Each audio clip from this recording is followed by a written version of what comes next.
बच्चों good morning. कल हमने न्यूक्लियर मैग्नेटिक स्पेक्ट्रोस्कोपी स्टार्ट करी थी और मैंने आपको उसका सिद्धांत समझाया था। आज उससे संबंधित कुछ और बातें अपन पढ़ेंगे। पहला पॉइंट है अपना न्यूक्लियर शील्डिंग, एंटी शील्डिंग। मैंने इसमें चित्र में आपको समझाया गया है कि किस प्रकार अणु में इलेक्ट्रॉन और नाभिकों का चक्रण होता है। किसी अणु में इलेक्ट्रॉन के नाभिक के चारों ओर चक्कर लगाने से चुंबकीय क्षेत्र उत्पन्न होता है, जिसे हम इंड्यूस्ड फील्ड या प्रेरित चुंबकीय क्षेत्र कहते हैं। अब यदि बाह्य चुंबकीय क्षेत्र लगाया जाए तो जो हमारा लगाया हुआ क्षेत्र है, प्रेरित चुंबकीय क्षेत्र है, वो प्रोटॉन का परिरक्षण करता है या भी परिरक्षण करता है। इसको समझने के लिए आप देखिए कि परिरक्षण के कारण प्रोटॉन द्वारा विकिरणों का अवशोषण जो है वो उच्च क्षेत्र की ओर खिंचा जाता है, जिसे कि मैंने आपको चित्र में समझाया गया है। किसी प्रोटॉन की शील्डिंग या परिरक्षण कितना है, यह इस बात पर निर्भर करता है कि प्रोटॉन के चारों ओर इलेक्ट्रॉन का घनत्व कितना है। यदि प्रोटॉन के साथ कोई प्लस आई प्रभाव वाला या धनात्मक प्रेरण प्रभाव वाला समूह जुड़ा है, इसका अर्थ क्या होगा कि इलेक्ट्रॉन की संख्या अधिक है, इलेक्ट्रॉन घनत्व अधिक है, तो शील्डिंग अधिक होगी या परिरक्षण अधिक होगा। इसी प्रकार यदि प्रोटॉन के साथ हम कोई माइनस आई ऋणात्मक प्रेरण प्रभाव वाला समूह जोड़ते हैं, जिसमें इलेक्ट्रॉन डेंसिटी कम होती है, इलेक्ट्रॉन घनत्व कम होता है, तो उसमें वी परिरक्षण होगा, परिरक्षण नहीं होगा। और वी परिरक्षण के कारण क्या होगा, हमारा सिग्नल जो है वो निम्न ऊर्जा क्षेत्र की ओर खिसक जाता है।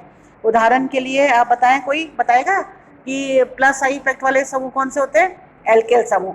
एल्किल समूह जो हैं वो प्लस आई इफेक्ट डालते हैं, धनात्मक प्रेरण प्रभाव डालते हैं, तो इनका अवशोषण जो है वो उच्च क्षेत्र की ओर खिसक जाएगा, जिससे कि परिरक्षण होगा। इसी प्रकार यदि हम हेलोजन समूह Cl ग्रुप जोड़ते हैं जो कि माइनस आई प्रभाव डालते हैं, तो उसका अवशोषण जो है वो निम्न ऊर्जा क्षेत्र की ओर खिसक जाएगा और वी परिरक्षण होता है। इसी से संबंधित एक विषय है रासायनिक शिफ्ट। प्रोटॉन के रासायनिक वातावरण के अनुसार उसकी शील्डिंग या डी शील्डिंग होती है। हमारा प्रोटॉन का व्यवहार क्या है, यह तय करता है कि उसका परिरक्षण होगा या बी परिरक्षण, और उसी के अनुसार एनएमआर में अवशोषण की स्थिति जो है निम्न स्तर की ओर या उच्च स्तर की ओर खिसकती रहती है, जिसे हम रासायनिक विस्थापन कहते हैं। चूंकि रासायनिक बंध के इलेक्ट्रॉन्स के घूमने के कारण प्रोटॉन के अवशोषण की स्थिति में विस्थापन होता है, अतः किसी प्रोटॉन के अवशोषण के सिग्नल की स्थिति को हम रासायनिक विस्थापन कहते हैं।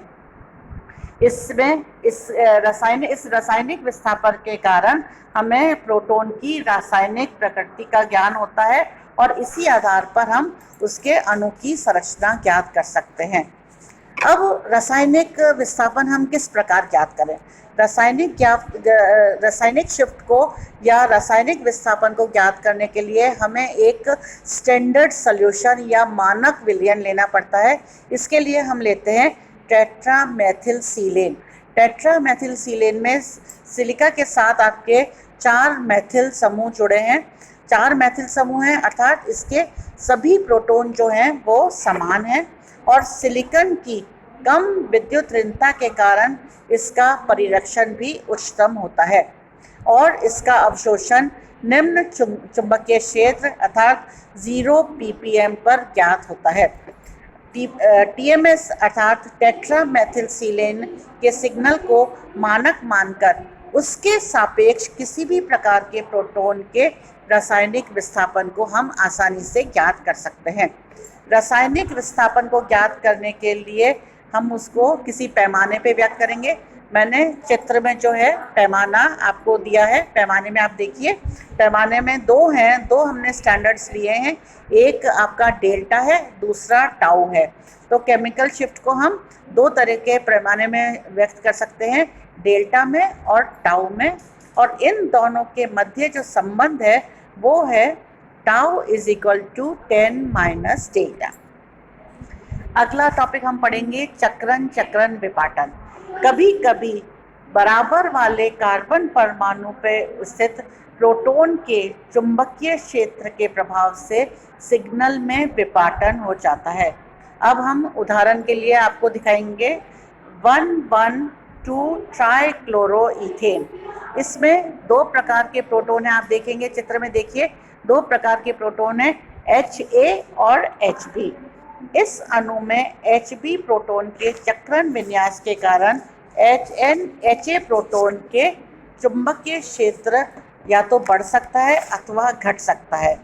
प्रोटॉन का प्रभावी चुंबकीय क्षेत्र यदि बढ़ता है, यदि Hb प्रोटॉन का चक्रण विन्यास बाह्य चुंबकीय क्षेत्र एक्सटर्नल मैग्नेटिक फील्ड की दिशा में संरेखित है, तथा वो घटेगा उस स्थिति में यदि वह विपरीत दिशा में संरेखित है।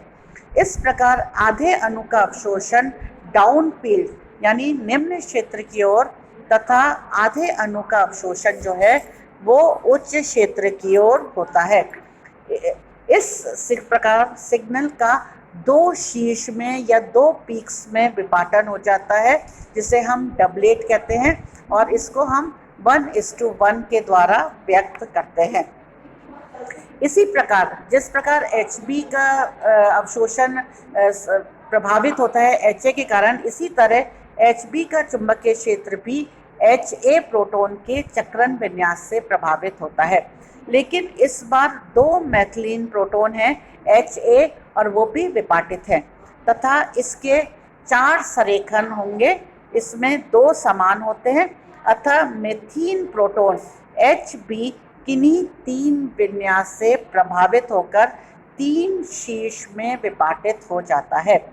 इसे हम ट्रिपलेट कहते हैं, और ये ट्रिपलेट की तीव्रता जो है उसको प्रदर्शित कर देंगे हम 1:2:1। बीच वाली तीव्रता दुगनी होती है, इसलिए होती है क्योंकि ये 2 समान चक्रण का कॉम्बिनेशन या योग होती है। इसी प्रकार यदि n इक्विवेलेंट प्रोटॉन, n तुल्य प्रोटॉन एडजेसेंट कार्बन या बराबर वाले कार्बन परमाणु पर हैं, तो सिग्नल की विपाटन जो है या सिग्नल के शीर्ष जो हैं वो n+1 पीक में प्राप्त होते हैं। अब इसी से संबंधित हमारा एक टॉपिक है कपलिंग कांस्टेंट यानी कि युग्मन स्थिरांक। किसी भी मल्टीप्लेट के 2 शिखर के बीच की दूरी को हम युग्मन स्थिरांक कहते हैं। अब हमने आपको बताया कि जब प्रोटॉन एक दूसरे से बराबर वाले प्रोटॉन से प्रभावित होकर विपाटित हो जाते हैं तो उनके मध्य की जो दूरी होती है उसको हम युग्मन स्थिरांक कहते हैं, जिसे कि J द्वारा प्रदर्शित किया जाता है, और J के मान को हम हैज़ार्ड में ज्ञात करते हैं। और ये जो युग्मन स्थिरांक है ये प्रोटॉन और उनके रासायनिक वातावरण पर निर्भर करता है। युग्मन स्थिरांक जो हैं 3 प्रकार के होते हैं। पहला जर्मिनल युग्मन स्थिरांक, इसमें युग्मित प्रोटॉन के बीच 2 बंध होते हैं तथा इनका मान 0 से 30 हैज़ार्ड तक होता है। मैंने आपको चित्र में इसको प्रदर्शित किया है। दूसरा विसिनल युग्मन स्थिरांक होता है, यह 3 बंध वाला युग्मन है और इसका मान जो है 0 से 20 हैज़ार्ड के मध्य होता है। आप इसका चित्र में देख सकते हैं। और तीसरा जो होता है दीर्घ परास कपलिंग जिसे कहते हैं, दीर्घ परास युग्मन, यह 4 अथवा 5 बंध का युग्मन होता है जिसका मान 0 से 3 हैज़ार्ड के मध्य होता है। इस प्रकार हम इसका युग्मन ज्ञात कर सकते हैं कि इनके मध्य कितनी दूरी है। ये सभी चीज़ें जो है हमें किसी भी अणु की संरचना ज्ञात करने में मदद करती है। इसी से संबंधित एक और टॉपिक है केमिकल एक्सचेंज या रासायनिक विनिमय। ये भी एक बहुत ही इम्पॉर्टेंट या महत्वपूर्ण बिंदु है जिसके द्वारा अणु की संरचना ज्ञात की जा सकती है। अब हम इसमें को समझाने के लिए एग्जाम्पल लेते हैं अल्कोहल का। इथेनॉल का स्पेक्ट्रम हाइड्रोक्सिल प्रोटीन का सिंगलेट, मिथिलीन प्रोटोन का चतुश्लक या क्वार्टेट तथा मेथिल प्रोटोन का ट्रिपलेट या त्रिलिक प्रदर्शित करता है। इसका अर्थ है कि हाइड्रोक्सिल प्रोटोन का युग्मन नहीं हो रहा। क्या कारण है? इसको हम कैसे मानेंगे कि इसका युग्मन नहीं हो रहा? इसका कारण है कि विभिन्न इथेनॉल अणु के हाइड्रोक्सी समूह के प्रोटोन में तीव्र विनिमय होता है, जो कि मैंने आपको इक्वेशन के द्वारा, समीकरण के द्वारा समझाया है। किसी भी सिग्नल का सही आकार निर्भर करता है कि प्रोटोन दिए गए इथेनॉल के साथ कितना समय व्यतीत करता है। अम्लीय तथा क्षारीय अशुद्धता के कारण भी युग्मन नहीं होता। इसे केमिकल एक्सचेंज या रासायनिक परिवर्तन कहते हैं। यदि कम ताप पर DMSO विलायक डायमेथिल सल्फोक्साइड विलायक में स्पेक्ट्रम लिया जाए तो हमें केमिकल एक्सचेंज या रासायनिक विनिमय प्राप्त नहीं होता। रासायनिक शिफ्ट तुल्य प्रोटोन। प्रोटोन कई प्रकार के होते हैं।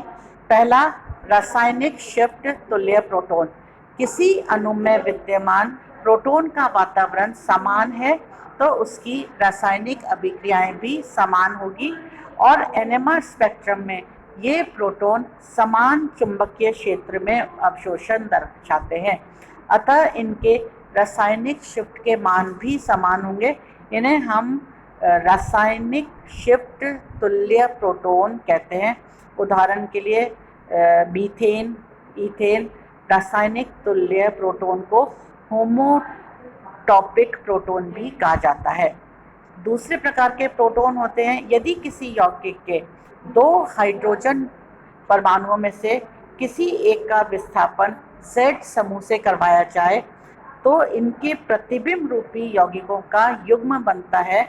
ऐसे प्रोटोन को हम एनेंशोट्रोपिक प्रोटोन कहते हैं, जो कि मैंने आपको चित्र में दिखाया है। तीसरे प्रकार के हो गए आपके डायस्टीरियोटॉपिक प्रोटॉन। यदि 2 हाइड्रोजन परमाणुओं में एक को समान समूह द्वारा प्रतिस्थापित किया जाए तो हमें विवरण समावयवी प्राप्त होते हैं और इन विवरण समावयवी प्रोटोनों को हम डायस्टीरियो प्रोटोन कहते हैं। आप उदाहरण में देख सकते हैं। इस प्रकार हम NMR स्पेक्ट्रोस्कोपी हमने आपको पढ़ाई है, जिसके द्वारा ये एक बहुत ही आधुनिक तकनीक है जिसके द्वारा हम किसी भी कार्बनिक अणु की संरचना ज्ञात कर सकते हैं। धन्यवाद।